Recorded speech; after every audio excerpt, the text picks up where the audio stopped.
Welcome to the Slop Temple. We pray this video helps. You begin by preparing the device and app. Make sure battery is at least 50% and plugged in if possible. Once done, back up your file manager settings and key folders to cloud or external storage so you can restore quickly.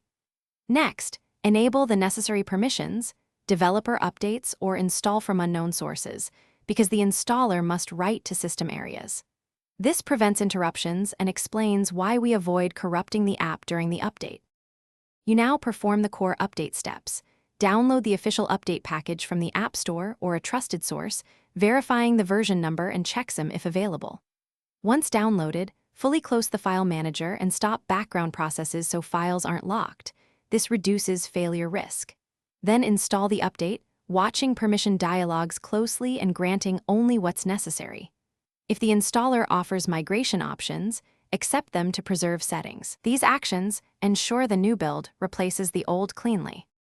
You finish by restarting the device so the system integrates new files and services.